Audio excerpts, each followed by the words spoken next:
Hello, and welcome to another episode of the Folklore podcast. I'm folklorist and author Mark Norman, and today I'll be talking ghosts with a very special guest. I had the great pleasure of interviewing writer Michelle Paver in person a while back when she appeared at the UK Ghost Story Festival in Derby. As we discovered in the course of this interview, it was far longer ago than we both realised, demonstrating not only how time slips quickly away, but also how old we both felt thinking about that fact. And Michelle is well known and very respected for her children's books, and she has very many young fans. But also, she has a great many adult fans too, in those who have read her ghost stories. Her mastery of the genre, from the aspects of unseen terror, psychology, and isolation, is impressive, and her research is impeccable.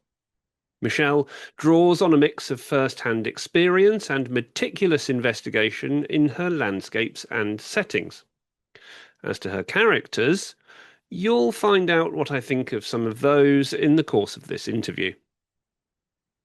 This discussion has a focus on Michelle's new book, Rainforest, but it also takes in her earlier writing in both the ghost story and the gothic, as well as a look into what makes ghost stories work, and what ghosts mean to Michelle.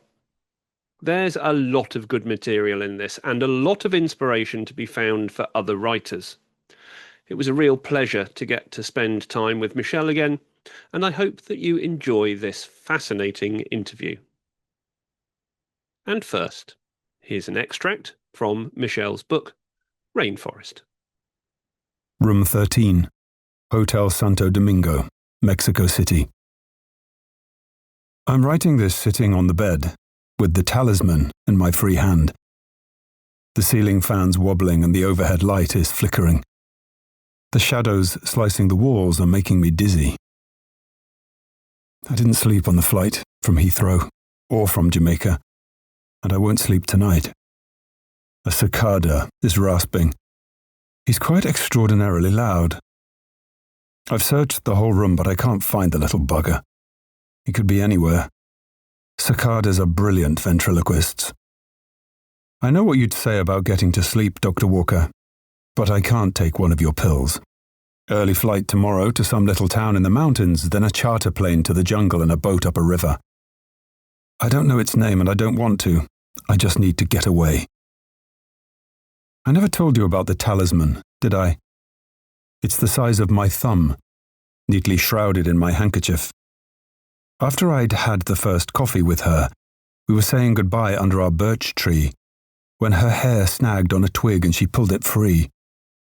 When she'd gone, I went back and retrieved several long black strands and snapped off the twig and wound them round. I've had the talisman ever since. I keep it zipped in the breast pocket of my safari shirt, against my heart. I don't care if that's sentimental. I will keep it, always. Just now I wrote that I have to get away, but I know I can't do that. Not ever. Because she's dead. I can never get away from that. You see how it always comes back to her, Dr. Walker? That's why I can't sleep. That's why I've done what you suggested and started this journal. And maybe you're right. Maybe writing will stop the thoughts going round and round like angry wasps. Although I'm not going to write about Penelope. Why should I? No point rehashing the past. This is about the future. A clean break. I found that cicada. He was hiding behind the picture of the Virgin Mary above the bed. He's been driving me mad. And when I found him, I wanted to squash him. Me, the insect lover. I was shocked. Of course, I thought better of it. He is so beautiful. Some kind of Zamara, I think. His transparent wings are deceptively delicate, folded over a powerful body that's boldly marked in turquoise and black. How can I blame him for disturbing me when all he's doing is trying to attract a mate? Some hope in here, poor sod. I've stowed him in my pocket. I'm going to take him outside and find him a home. I spotted some oleanders on the corner of the street. Who knows? Maybe he'll even find a female. One thing's for certain, I can't stay in this room any longer. It's supposed to be winter in Mexico, but it's hot as hell and the walls feel as if they're closing in. Can't stand this bloody flickering. Well, that was a mistake. The Day of the Dead was last week, for Christ's sake. I booked my flights specifically to avoid it, but you'd never guess. The shops and street stalls bristling with sugar skulls and cheery plastic skeletons in all the colours of the rainbow. It was horrible. Not to mention the traffic fumes and the blaring horns, the cacophony of Spanish, which I don't speak. I left my cicada in an oleander bush. Better look out here, my friend. I didn't want to leave him. He'd been company. The crowds on the street were making me uneasy, so I sought refuge in the nearest museum. And where did I end up? Staring into a glass case at a big pear-shaped bundle of earth-coloured cloth 2,000 years old, containing the mummified remains of a human being. A cutaway diagram revealed the thing inside, crouching in a basket, its skeletal knees drawn up to its chest, its shrunken face half hidden by bony fingers. A caption, in broken English, said the body was wrapped in many layers of elaborated cloths, like a giant sweet. Why of all things did I have to stumble across a corpse? Why not some harmless collection of pots? Wretched object wasn't even Mexican. The sign said it was borrowed from Peru. That makes me feel as if I've been singled out. Why can't death leave me alone? Michelle, welcome to the Folklore podcast. It's lovely to have you on here, having met and interviewed you in real life before. Now here we are in a virtual world, but you are very welcome to it. Thank you so much, Mark. I have fond memories of when you last interviewed me. That was the UK Ghost Story Festival, as we were just saying before we started recording. It was 2023, yeah. So much time passes, doesn't it? It does. So here we are. We're going to talk about ghosts again, and we will talk about your new book in a little bit. But before we start, for the possibly like 2 or 3 people who probably have not come across your work in one way, shape, or form before, tell everybody a little bit about yourself and your background and how you came to be writing the kinds of works that you do for adults and for children. Right. Well, I've always liked writing stories, but I never really thought about being a writer and being published until I was at university. I did the usual thing of starting to write, sending stuff off, getting rejected. Those weren't ghost stories. They were just sort of love stories and things. It took me a long time. You know, I got a job as a lawyer to pay the bills and that sort of thing, and I was still writing, still getting rejected. But eventually I decided I better chuck in the law, and this is after about 13 years, and try, give my all to writing. And luckily, as I was working out my notice at the law firm, I got my first offer from a publishing house. So that was the first book, Without Charity. That was followed by 4 more, historical novels. No real hint of ghosts, except actually thinking back, there was sort of an element of folklore and or a small ghost in most of them, a sort of walk-on part. So it was there. And then I had the idea for Wolf Brother, my young adult series, boy, girl, wolf, bear, set in a Stone Age forest. And of course, there are lots of demons and ghosts in the Stone Age world as I envisaged it. So that kind of changed my life because it took me to a next level. And when I thought I'd finished that series, which was book 6, I had the idea for a ghost story, an adult full-length novel. I'd always loved ghost stories since I was a child, and I loved being scared. And so I thought I'd try my hand at it. So that's where I first wrote a ghost story, and that was Dark Matter, my first adult ghost story set in the Arctic, the polar night. And it was incredibly difficult, but huge fun. Not always fun. I mean, I'm sure we'll talk about the process, but, you know, it's not all fun. But I really enjoyed it. And so, yeah, Yeah, the genre's fun, isn't it? I think that's the key thing you're here. right. The Yeah. genre, the process isn't always because it's really difficult. But the genre is amazing and wonderful. If you like that, I mean, I know there are some people who say, "Oh, I don't like ghost stories. I never read them." Why Yeah. would you want to read a ghost story? I don't understand that, but fair enough. Yeah, You I know, mean, people have their subjects that they like and dislike, don't they they? do. Yeah. I wouldn't choose to read Mills and Boon, but I know people who only read Mills and Boon, and yeah, and the same applies to any other genre, doesn't it? And Yeah. I think perhaps there is that thing about being scared, which is not everybody's cup of tea, admittedly. But you can be scared in a safe environment, can't you? Yes. With the ghost story, and again, there are different approaches. If you think about the ghost story in film, I guess that there are the approaches that take that kind of full-on jump scare approach. There's Yes. the Yes. psychological side, and Yes. and Yes. when you're talking about ghost stories in literature, again, it's down to what you leave out as much as what you put in. Well, that's what you've put your finger on it, and that's what makes it, I think, scary. I mean, and I am talking about the ghost story because that's what Mm, I write, as opposed to perhaps more sort of horror, which mm, I tend to think is more sort of in your face and splatter. Not always, of course, there's great subtlety in really good horror.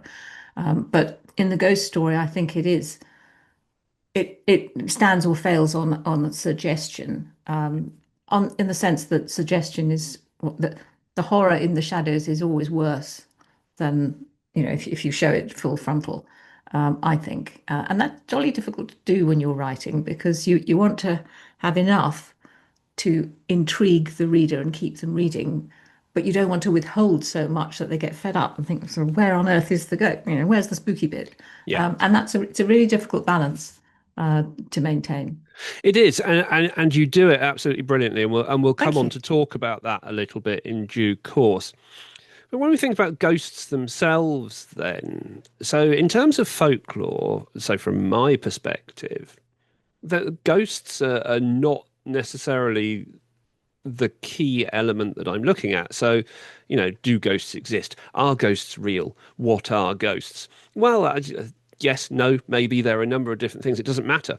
What matters to me in terms of looking at it from a folkloric approach is the narrative.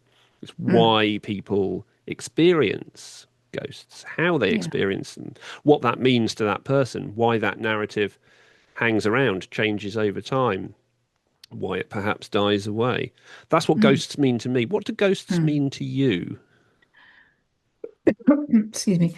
Um, I mean, that's really interesting, and I think I mean, one of the interesting things folklorically about ghosts, because I'm also interested in folklore. I mean, I had to do masses of folkloric research when I was creating my Stone Age world for Wolf Brother, Yeah. because of course we don't know what Stone Age people believed, but we do know, we think we know what indigenous people who still live in Stone Age world believe. Yeah. And the really interesting thing that came through from that is that, to me anyway, was that all across the world, people, whether they're indigenous, still living in traditional ways, or more so-called sophisticated or developed, um, they're not that interested in what happens after you're dead. Heaven, ideas of heaven, hell, whatever, are relatively vague. Okay, in the Middle Ages, they were very specific about hell because they were trying to keep people in line.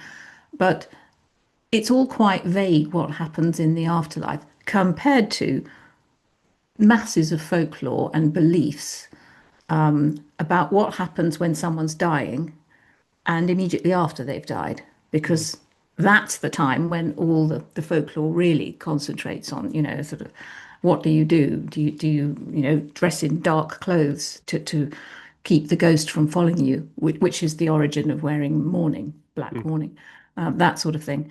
And I find that incredibly fascinating. And why I link that to your question, which is what do ghosts mean for me, is I suppose ghosts are a way for me, if I'm sort of intellectualizing it, which I try not to do when I'm writing the stories, it's a way of thinking about what on earth does happen afterwards. Mm. Do we just switch off, which is what I tend to believe in the sense of not having evidence either way, but just sort of thinking, yeah, this is what happens. Or does something some does consciousness survive, maybe for a little while and maybe only for some people, I don't know. And I don't know. We don't really know. There's some evidence either way. Lots of strange things it's happening to ordinary people. Mm, And one of the most convincing things I find is this idea of what they call crisis apparitions. yeah. It's quite widespread. You go to sleep and you have you either dream or you actually you think you see someone you know, and then the next day you find out that that person died at, Mm. almost the same time as you had that apparition. What's going on there? You Yeah, know? it's the concept of the living ghost, isn't it? The living apparition, where at that point Yeah. Is it they, some kind of, yeah, people in the sort of 20s and 30s when there was, huge interest in spiritualism and things, there was this idea that it might be sort of telepathic transference, mm, and maybe that still happens, but, it is still a, respectable theory. Um, so I suppose, but it's actually always a very difficult question to answer. Why am I even interested in this? Why are we? Yeah, I mm. don't know. It's just something that, my heart gives a little lift if I see a volume of ghost stories, and I sort of always look at the contents page to see if there are any that I haven't read yet. Mm. Why do you think that is for people? What is it about the ghost story that appeals to those people that choose to read it as a genre, do you think? Well, there are all sorts of reasons that have been trotted out, aren't there? I mean, Mm, I think one of the most convincing is what you said. I mean, we like strong feelings. I think most people, if they read, they enjoy or listen to music or look at art. mm. They enjoy being made to feel, Yes. or watch television for that matter. They enjoy being made to feel. Fear is one of the strongest emotions of all, probably the strongest for good evolutionary reasons. It keeps you alive. If you're scared of the darkness at the back of the cave, you scarper. And as you said, reading a ghost story in bed with just one light on, you can be scared, but then you can put the book down. You can walk away. You can choose to be scared or not be scared in that environment. I actually think there's another reason which certainly works for me more, and I'm not being original here. I've heard it recently, actually. I don't know if you listen to the Uncanny podcast, but Mm, I'm a big fan. Danny Robbins, and they have these two experts, and the sort of skeptical expert, Kieran O'Keefe, sort of put it rather well. He said that, and I'm paraphrasing, but you know, in most of our lives, there are times when it's all a bit mundane, certainly in my life at the moment, sort of looking after mum, mm, with Alzheimer's and everything. It's quite sort of confined. And ghost stories and folklore give us the element of escape, mm. from the mundane life to the magical. Yes. Because whether it's frightening or not, it's magical. And I think that's what attracts me. That's what attracted me to ghosts and demons and the Stone Age world when I created the Wolf Brother books. And it's what gives me that lift of the spirits when I see a volume of ghost stories. Yeah, it's escapism, isn't it? It's that Mm. safe Yeah, environment to be scared yes, in. Escapism from the mundane, as you say, is that yeah. whole combination of factors. Moving on from that, there are, as we've established, many different types of ghost story, lots of Mhm. ways of treating the genre and writing about it. But which type is particularly effective for you? What makes an effective ghost story? Yeah, well, let me sort of zero in on it by mentioning the ones which I don't Yeah. go for. Okay. You know, the comic ghost story, ha ha ha. You know, Mm. partly because, well, I haven't come across many that are funny, actually funny, and I think they can date. There probably are some that work well, but I haven't come across them.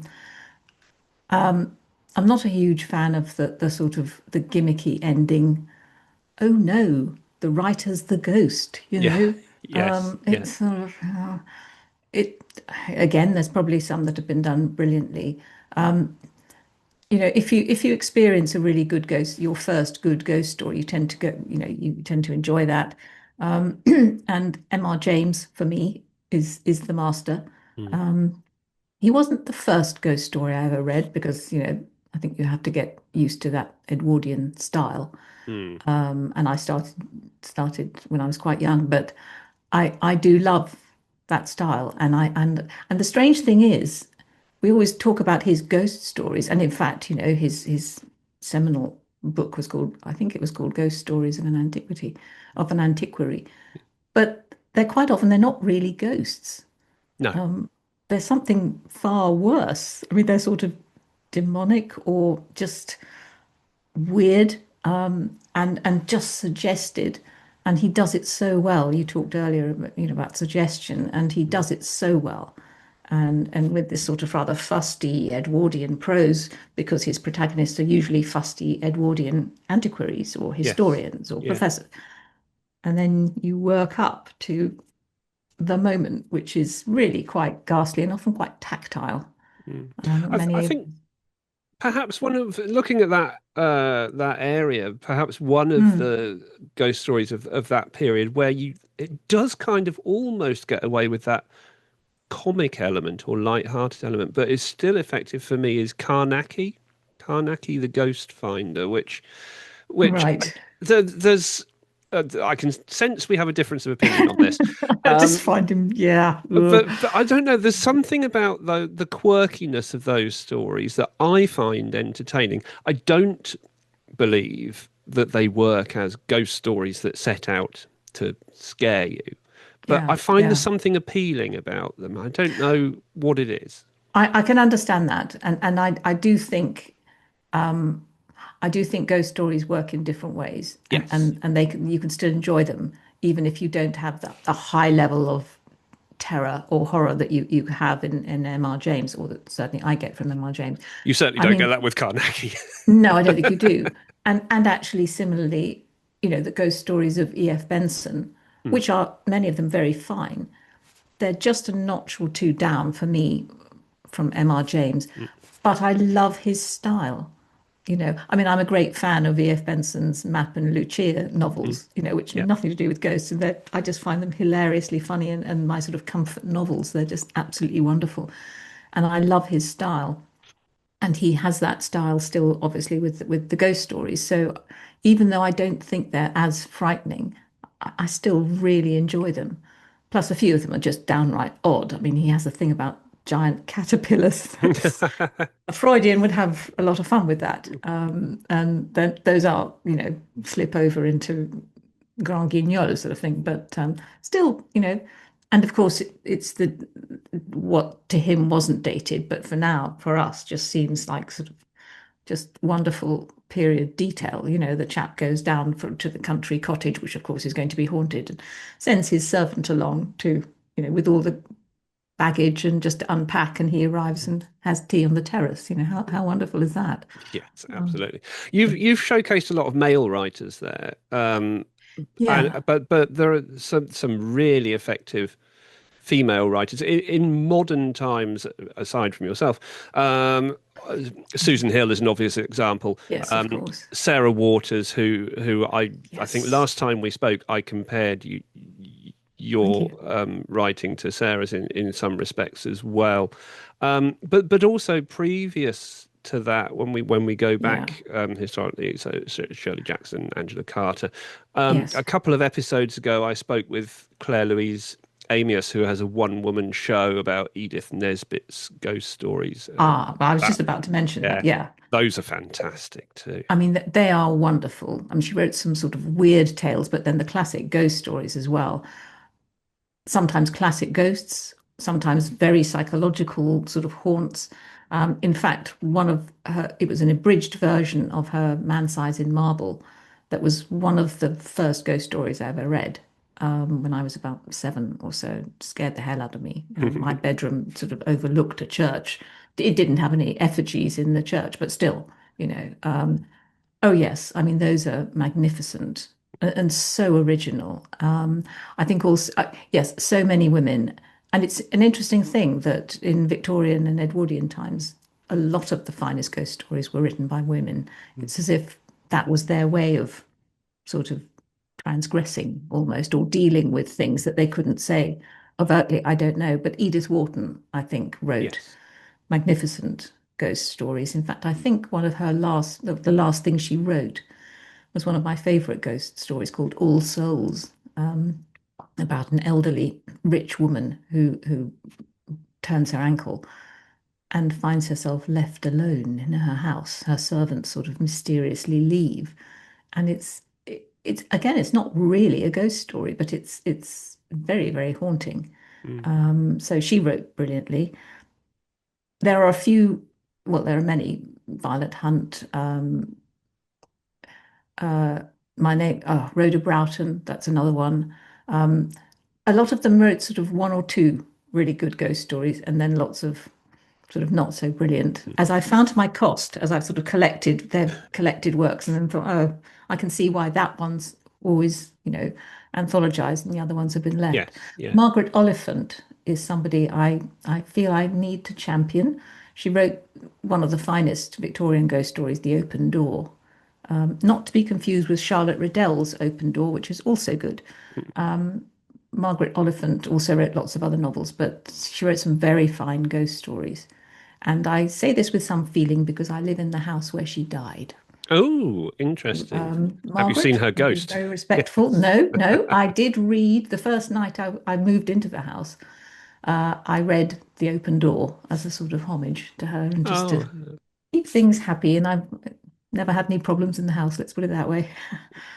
there's quite a reading list there for people, I think, and we should encourage people to check some of those out for sure. Yeah, yeah. And there's somebody else called B.M. Croker, Bithia M. Croker, Croker. She's only anthologized a few times, and she only wrote about three or four, but they're fascinating ghost stories. I think one of them, I can't remember where it appears. It might be the Virago book of Victorian ghost stories.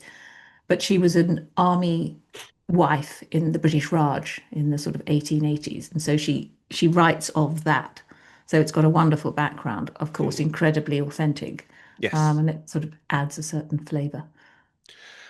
Okay, let's move on from those writers to you as a writer, and in particular, what we should be discussing really, which is your latest ghost story, Rainforest. Mm, Let's not give out any spoilers, but sure, sure, let's summarize for people as far as you sure. can Yeah. what the novel is about. Well, my hero, Simon, is he's a loner. Some would call him an obsessive, or even a stalker. And he's a scientist, and he's kind of been knocked sideways emotionally by a tragedy, which has derailed his life. So he takes a job in the Mexican rainforest, a remote archaeological dig where he's sort of an add-on helper, even though he's an entomologist. And this archaeological dig in a remote part of the Mexican rainforest, it's peopled by a motley crew of Westerners, but the workers are actually indigenous Maya who are in effect digging up their own ancestors. So it's an ancient Maya site. And one of them is a shaman who says he can contact the dead.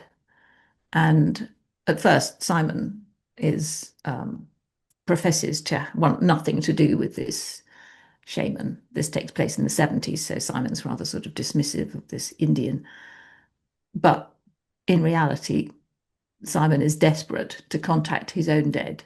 Um, well, he is until it starts to happen. So I think that's the setup. I don't think I've got Yeah. to say any more than No, no, no, that. don't say any more. Other than I can confirm he's not so keen as as time goes on. Sarah Quite. Pinborough did describe it as a stalker novel, I think, in her blurb of it. Yep, So I think stalker is kind of a fair description I of at think so. least something to do with that plot. Yes, Let's put yes, it that way. yes, yeah. Um, what drew you to the rainforest as a place to set this? Because it's an unusual setting for Mm, a ghost mm. story.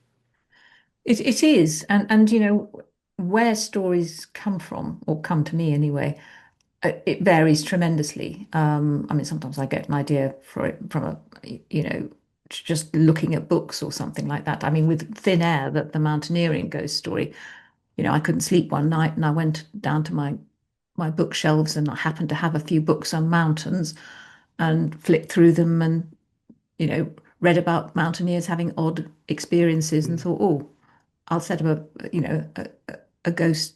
What happens if you get stuck up a mountain with a ghost? So that was sort of that kind of inspiration. Thin Air, sorry, Rainforest was quite different actually, and quite unusual for me because as a result of, I think perhaps lockdown, but also after the pandemic, when my mum got ill and everything, and I, was having to look after her more and more, just lost the urge to write. And I had this went on for several months, nearly a year. And eventually the penny dropped. And I thought, this is what they mean when they talk about writer's block. Mm. Ah, so, what do I do? So actually, in the end, I got some help. I saw a therapist, a wonderful person, who helped me. And within about 3 months of starting to see her, the writer's block, I'm happy to say, started to lift or break or whatever happens.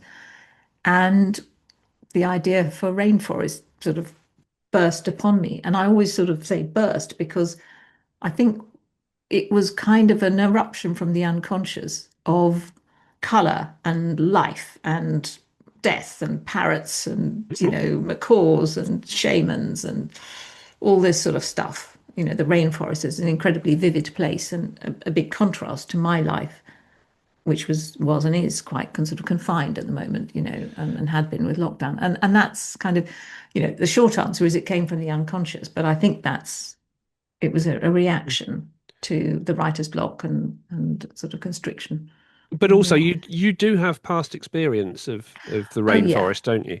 yes, and when I talk about the unconscious, it was all there, because I mentioned being a lawyer for 13 years or Mm. whatever, and the last part of that, I negotiated a year off unpaid, just sort of to get my head around the idea of maybe chucking it all in to be a lawyer, to be a writer. And as part of that, I went to the Amazon, the Peruvian Amazon, up a sort of remote tributary. I mean, I had guides and things like that. I wasn't sort of terribly intrepid, but it was quite remote. And this was, back in the 90s. So, it was primary forest and sort of indigenous guides and that sort of thing. And I had no idea about writing anything then, but I just took notes, of everything. And I'm so glad I did. Absolutely. And you'd done a kind of a similar thing, or you had similar experiences with dark matter, I guess, as well, because you had Yes, experience of those kind of cold spaces too, didn't you? exactly. Yes, thanks for reminding me. And I'd with dark matter, I'd had a trip just because I'd wanted to, in a boat round, circumnavigating Svalbard, and taken notes because I was incredibly struck by the loneliness of the places that we visited and some of these old trappers' huts and things. It didn't even occur to me to set a story there, and it was sort of, I think, another 10 years or so, before I, really got to grips with dark matter. And it's the same with this. And the Peruvian trip, the Amazonian trip, wasn't the only one. When I was writing those historical novels I mentioned, I set a trilogy in Jamaica, colonial Jamaica, because I have family there, and so it just seemed natural. So went and stayed with a cousin of mine. Did a lot of research into the folklore of Jamaica, the Caribbean, went into some of the sort of more remote parts of Jamaica, the cockpit country they call it, and so got to know that. Again, took notes. And then latterly with my mum, I think in 2018, we went to Costa Rica. So while she was sort of reading by the pool, I was out, with a guide in the Mm. rainforest, and macaws and all sorts of things. So a lot, almost, well, probably like 95% of the wildlife and the things that Simon encounters in the rainforest are from personal experience. Um, he gets lost at one point. I'm happy to say I wasn't lost for as long as he was, but I was lost for a bit. I went rather unwisely for a walk on my own, and it doesn't take much to make me lost because I have no sense of direction. Oh God. And the Um, rainforest all kind of looks pretty similar, let's be oh, honest. it's really really easy to get lost. Mm. And the strange thing is, I mean, I'm completely at home. I feel at home, although I'm not, but I feel comfortable in forests in Northern Europe, North America, and if there are bears and wolves, so much the better, frankly, is wonderful. Rainforests, tropical rainforests, I find very intimidating. I really don't feel I belong, Mm. it's such a different place, and there's so many things that can sting you, bite you, hurt you, kill you. Yes, I think it's very easy to die in the rainforest, isn't it? Very Let's be easy to die in honest. the rainforest, extraordinarily, you just I leant my hand against a tree one day. I just leant against it, and my indigenous guide said, Michelle, there's a bullet ant right next to your tree, your hand. You Mm. know, biggest ant you've ever seen, Mm. black. They're called bullet ants because if they bite you, it feels like you've been, you know, Hit by a shot. bullet. Yeah. Yeah, Yeah. 24 hours of agonizing pain. So, I hadn't even seen the thing. Yeah. So It's a threatening environment, it is a threatening environment. which is interesting in itself for the concept of this sort of story. And also, you mentioned loneliness there, and I just want to touch on that a little bit. Yeah. There are two themes, in fact, which I spoke to you about previously when I interviewed you at the UK Ghost Story Festival, and they're still relevant to this book. So I want to touch on Mm. them again. Loneliness, that's one of them. Isolation. There's something about your ghost stories and isolation that goes hand in hand, isn't there? Is that a key element for you? I think it is, and that's partly for good technical reasons about writing a ghost story. I mean, Mm. the only kind of ghost story I can write, I've discovered, is one where it could either be a real ghost or it could all be in the protagonist's mind, and it's for the reader to decide, really. And I think in order to create that, I'm drawn to the sorts of situations or environments where the protagonist is put under great stress, is isolated, Mm. and is put under enormous stress, because it's under those circumstances that you can start to feel that you're being haunted. Mm. So, with dark matter, it was extreme latitude. You're sort of incredibly far north, next stop, the North Pole. In thin air, 24,000 feet up, extreme altitude, you're hypoxic, you're isolated. Well, Mm. I managed to isolate my protagonist because it's always better if they, end up alone. Mm. And in rainforest, he's in the rainforest. It's a bit different because it doesn't feel, it's quite a crowded place in a way.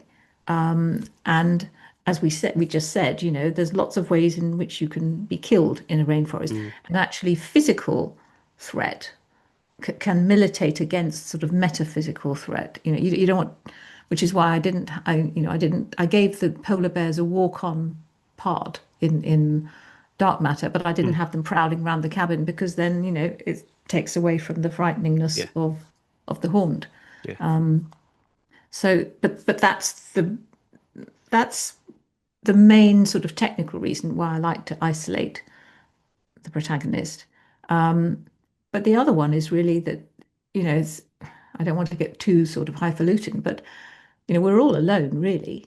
Mm. And a ghost story in a way is sort of contemplating that, isn't it? It Or is. sort of looking at different facets of it. It's our place in the universe and what happens. And, Mm. and, and so you do want to isolate the character in order to explore that, I suppose.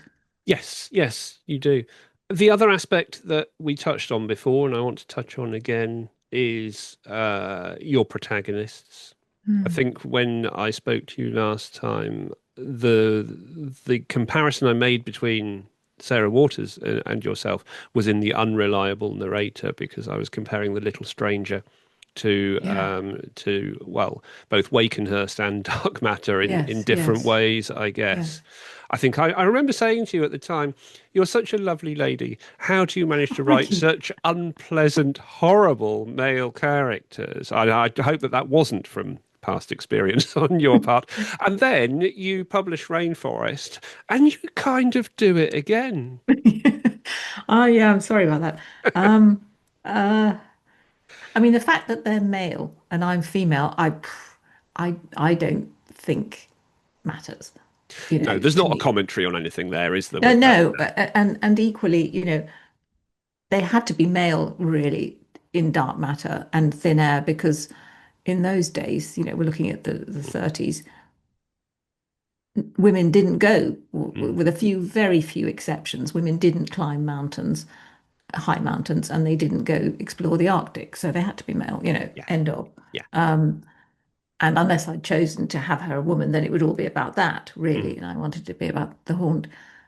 Wakenhurst, I mean, there's a strong female protagonist, but the sort of the antagonist, as it were, yeah, you're right. The demented father had great. I mean, they're fun. It's fun writing yeah. about obsessives, and perhaps there. I think there is an element of obsession in my character. I mean, to some extent, most writers have to be. You have to be pretty determined to be a writer, as you know, I'm sure. I'm not calling you an obsessive, a fellow obsessive, but you have to be very, very Yeah. I think dogged. as a non-fiction writer, I probably have to be obsessive in a different way, Well, quite, perhaps. but Yes. you have to sort of follow the path Yeah. and keep at it and all the Mm, rest of it.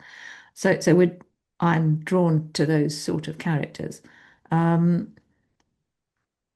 and yes, I'm interested in the possibilities of the human mind and the dark possibilities of what draw me. mm, Um, and that's just I can't explain it, but also, it's wonderful. It's fun to write a really nasty characters, and perhaps psychologically you're mm, exploring things that you couldn't do or say mm. in real life. I mean, What in I terms of whether I've actually met or had experience of nasty men, I've met a few nasties in my time. haven't we all? Nothing as bad as, well, quite, but nothing as bad as in the books. I'd like to think. I'm glad to hear it. Yeah. I think one of the main differences with your characters, where they are unpleasant, though, is that you can still relate to them on one level or Good. another, or you can Yeah. still have an emotional feeling towards that character, Yeah. which is Yeah. not entirely negative. So often, when people write these kinds of characters who don't have many redeeming features, you Hmm. end up not engaging with the book on the level that you would like to because there's just Yeah. nothing to like about them and you can't sympathize. You can't kind Yeah. of engage in that way. That's not true of any of yours. You still have that Thank you. element of engaging, and I think that's crucial to why they're successful. Thank you. I think it is crucial. Um, I think partly it's I think I always have to take a character like Edmund in the father in Mm, Wakenhurst, just as I did with Maud, his daughter. I when I'm preparing and I am a planner, I write a little biography of him. What was he like when he was growing up and that sort of thing. I need to know his backstory, and that you know, it helps humanize them for me. You have to be careful with that because I wrote a biography of the ghost. When I say a biography, it's just a few pages in Dark Matter. And I started to feel sorry for him. It's not what you want, so I no. thought, okay, let's pull back from that. Let's not do that. But it yeah, it helps me, it humanizes them for me, and it makes them more interesting. I mean, nobody's all bad. I mean, not even Hitler, when he was a little boy, was Mm, all bad, you know. Um, so that's not to excuse what they do later, but it mm, just makes them more interesting. yeah. And I I want the reader to be a bit torn maybe with some of these characters. I certainly Some was. Thank you. Good. I'm glad because some readers, really like Simon, the hero of Rainforest, and some find him much less sympathetic. I mean, with Jack, the hero of Dark Matter, most of them feel like me. They feel sorry for him. They like him. One or two have written to me and said, "Oh, I can't bear him. He's a social climber. He's a murderer." And I Yeah. have to see, I didn't see that coming, but Mm. okay. When a reader reads one of my books, the story becomes theirs. It is that particular story in that reader's mind. So fine.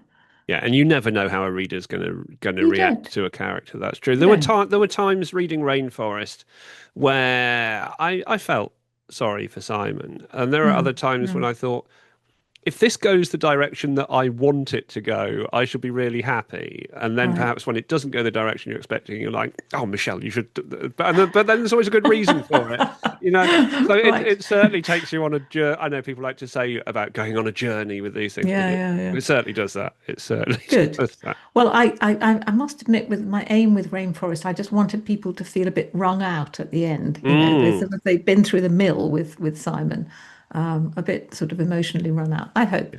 Yes, I mean, and you absolutely do, because Good. let's face it, he goes through a lot in the course of that book, one way or He another. does. Yeah, I do tend to put my protagonists through it, yeah, but yeah. Uh, the ghost itself, let's use the term ghost with some air quotes, mm, perhaps, for mm, this book. Let's, mm. again, like you said earlier, it's always down to the reader to decide. Yeah. Very much instills a kind of sense of dread. Creeping terror Yes. is what I wrote in my notes. And Good. I Yeah. think that's something, again, that is familiar to people who read your ghost stories. There is that Mm, creeping terror. I think for me, the difference perhaps with Rainforest to some of your other writing is that the ghost is kind of not present for much of it mm, in that mm, way. Sometimes you think, oh, the ghost is the thing that people see out of the corner of their eye, or the ghost is the thing that's round the next corner. And at times during Rainforest, it's like I no longer understand perhaps what the ghost is. And then mm. other things happen that kind of put you back on a different track again. I found Yes. that absolutely Yes. fascinating. Oh, good. Thank you. Because very hard to do. Yes. Because yes, this was different, and it's if people are thinking, "Gosh, we're both being very cryptic." Mm. Yes, we are because we don't want to sort of Yes, include for good spoilers and reason. things. Yeah. Um, but it is a story in which you start off thinking, well, of course, we know that Simon's in a ghost story. He doesn't know that. Mm. And so we sort of this element of, it's behind you sort of thing. But there is a sense that he is haunted by this tragedy that's happened in his life, and that is what is haunting him and has sort of followed him to the rainforest. And at some point in the story, that takes a bit of a turn for Mm. something else. And that's quite difficult to achieve because you don't want to make the story feel sort of broken backed. Um, and I hope I carried it off. But this is one of the fun things that there are endless variations of the ghost story. I mean, Wakenhurst is a sort of haunted house story Mm. where unease, perhaps less than sort of creeping dread, is the feeling one wants to evoke. But there is also a ghost in that. There are so many variations. And what interested me in Rainforest was trying to weave in the sense of the local folklore, which is Mm. Mayan folklore, both ancient and modern. Um, when I say modern, it's still pretty old because it's all sort of blended in, but blending in the sort of indigenous aspect, which of course Simon, this is set in the 1970s, looks down on as a Mm. Westerner, you know. Yeah. Um, that was very interesting because but of course it's part of the rainforest. Yeah, and I'd like to just finish off by talking a little bit about the process of Mm, of yeah. researching and using that folklore, because that's Mm. kind of one aspect of why we're here after all. Yeah. You are known for very thorough, very good research with your stories. I think that's fair to say. It's not Mm. always the case with a lot of writers when they work in a particular genre. They perhaps will use artistic license where they can and things like that. Yeah. I Yeah. don't, We all do. and oh well, yes, and you do that, of Mm. course. Everybody does. Every writer Mm. does. But I think you're very careful in the way that you do it and the way that you research. Now, what was interesting um, for me with Rainforest compared to perhaps Dark Matter, when I spoke to you previously about Dark Matter, we talked about that research process, and it was very thorough, and we went through all of the Mm. things that you did and the notes that you made. Now, by your own admission, because you do talk about this elsewhere outside of the story of Rainforest, there are elements that are fictitious in your Yeah. folklore, your Yes. indigenous lore, and there are Yeah. elements that are factual, and Yeah. those are blended together very carefully.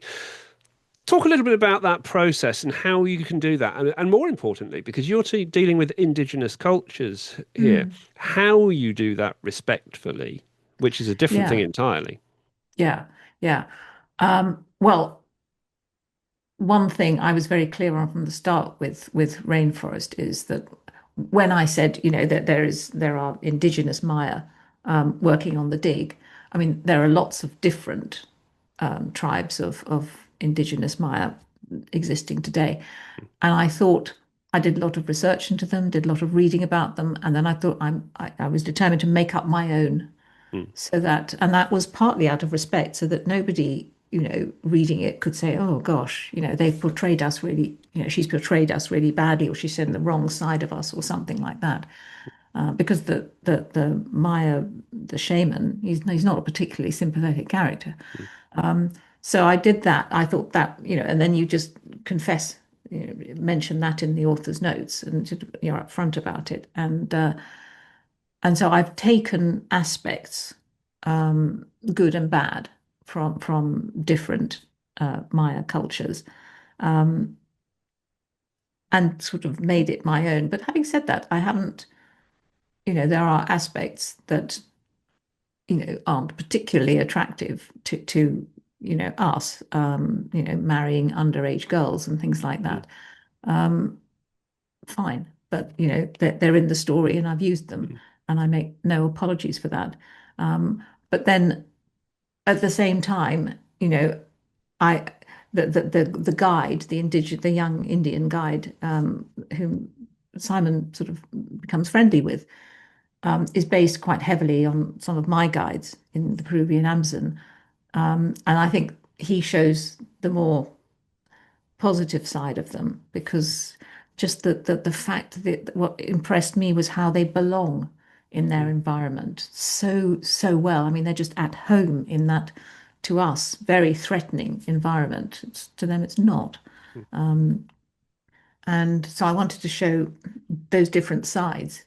Um, in terms of the sort of historical Maya, the ancient Maya, I didn't want to sensationalize them. But on the other hand, I didn't really have to, mm, because, it's a fairly bloodthirsty culture, mm, um, that prevailed. Um, and so I didn't make up any of the bloodthirsty bits, mm. of the ancient Maya. I didn't have to. No.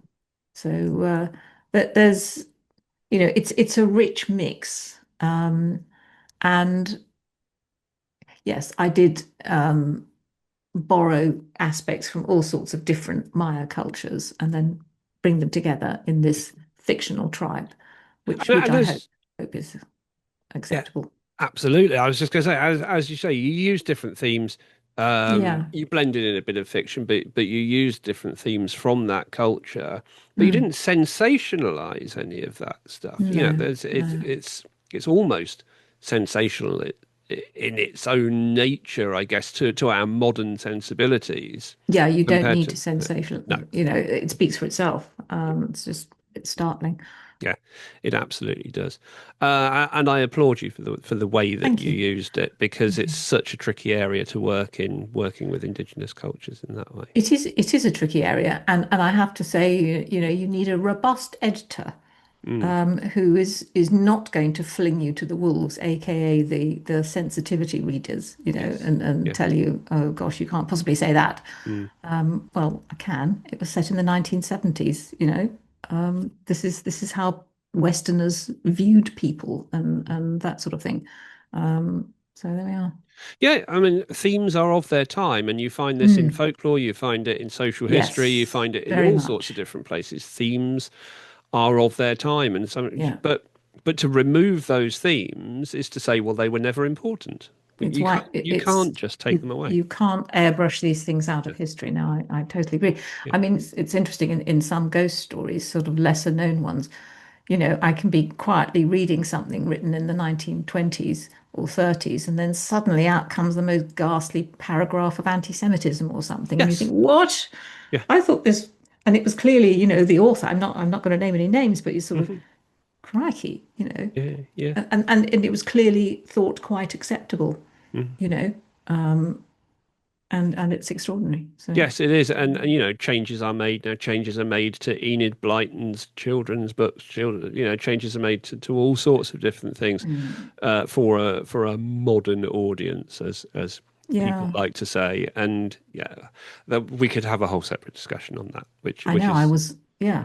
yeah. I was once asked whether I'd consider rewriting some of my favorite children's books. They're the Willard Price Mm, adventure books. yes, You yeah, know, Hal and Roger Hunt going around the world collecting animals for zoos. mhm, I said, no, you can't touch a word of it. no. I think somebody did, but I don't think they did terribly well. Yeah, I mean they're again they're of their time, aren't they? They're of their time. Yeah, Yeah. and you just have to accept that and Mm. read them for that purpose, Yeah. or Yeah. choose to move on. Or choose to move on. Yes, Yeah, you don't have to read them. Yeah. no, exactly. What there will be a review of Rainforest. I can say this with confidence because I've already written it on the Folklore Podcast website to go alongside this interview, so people will be able to read my views on how amazing this book was. I don't think that's the only spoiler I'm going to give. Is Lovely. I Thank you. really enjoyed this book. There you go. Oh, that's It's brilliant. been so nice to catch up and to chat with you again, Michelle. Just finally, where would you like people to go and find out things about you online, and what is next for you? I appreciate you have other commitments at the moment, other things going on in your life, but Sure. writers always have ideas, right? Absolutely. Well, my website is michellepaver.com, I think. Yes, Yeah. michellepaver.com. So yes, there's lots on that. My brilliant agent runs that, and there's lots of stuff about the Wolf Brother books and all the other books, and how I came to write some of them and that sort of thing. In terms of what's next, yes, I mean I do have a lot on my plate, but I mean writing is keeping me sane, and I'm just getting up very early in the morning. I wake up at 5 and do the writing before going to see mum. Mm. Um, and the next one, I can't say too much, but it's gothic. It's more of a Wakenhurst length. It's more female oriented in terms of protagonists, and set in England. So that's about all I can tell you. But I'm about to have huge fun because I've just finished the first draft. So now I'm getting into the meaty stuff, the fun Mm. stuff, which is the rewriting. And it's going to be the mother of all rewrites. But at least I can see where I'm going now with it. So yeah, it's going to be a Excellent. fun one. Have we got a time scale for when we should expect to see that on a bookshelf? Not yet. Okay. Not So, yet. But right. I'm well into it. So it's not going to be too long a wait, I don't think. People will just have to be patient. Yes, I'm afraid so. Michelle, it's been brilliant to catch up with you again. Thank you so much for taking the time to come on. Well, thank you. It's been an absolute pleasure. Thank you, Mark. My pleasure. I've written up my review of Rainforest, and you can find that on the Folklore Podcast website with all of the other book reviews. It's also linked through from the episode page for this episode of the show, and you can jump from there to Michelle's website too. Rainforest is available wherever books are sold, and I would encourage you to grab a copy and settle in for a great read. Thanks for joining me for this episode. I'm hoping to get a Christmas special written and recorded in time for the festive season. More about that soon. In the meantime, don't forget that you can support my work on the Folklore Podcast Patreon page.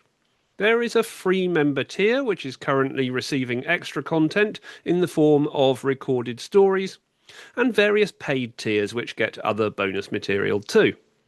In the new year, I'll be doing another freshen up of the Patreon page to try and improve the offering there even more.